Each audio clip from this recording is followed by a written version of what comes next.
आइए पीटर हॉलिन्स के इस एक्सप्लेनियर के साथ एनालिसिस पैरालिसिस की बीमारी को हमेशा के लिए खत्म करते हैं।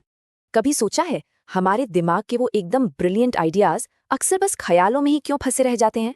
इस रुकावट को इनर्शिया कहते हैं। परफेक्शन का प्रेशर किसी भी काम की शुरुआत को पूरी तरह से रोक देता है। इसका सबसे आसान इलाज है शुरुआती स्टैंडर्ड्स कम करना।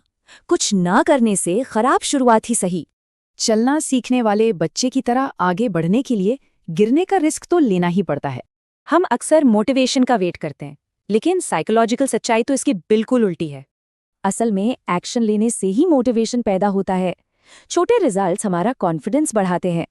उदाहरण के लिए सिर्फ 5 मिनट की स्ट्रेचिंग करने से भी एक शानदार मोमेंटम बन सकता है। अब मोमेंटम बनाए रखने के लिए टू डू लिस्ट की तरह ही एक डोंट डू लिस्ट बनाना बेहद जरूरी है।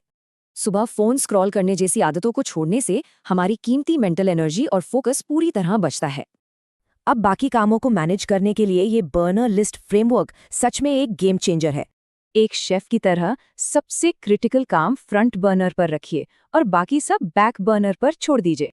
लेकिन प्रायोरिटी लिस्ट होने पर भी लगातार छोटे छोटे फैसले लेना भयंकर ओवर एनालिसिस और थकावट का कारण बनता है। इसीलिए स्टीव जॉब्स जैसे लीडर्स रोज कपड़े चुनने जैसे छोटे फैसलों को ऑटोमेट कर देते थे। बिल्कुल सिंपल।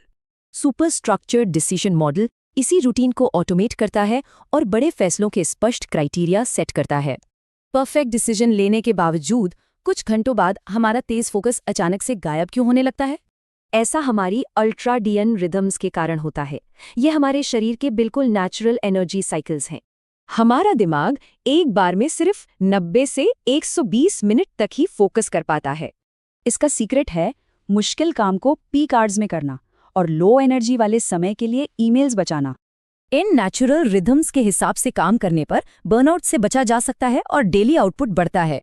तो अब परफेक्ट समय का वेट करना छोड़िए। सोचिए वो कौन सा छोटा कदम है जो आज उठाया जाए।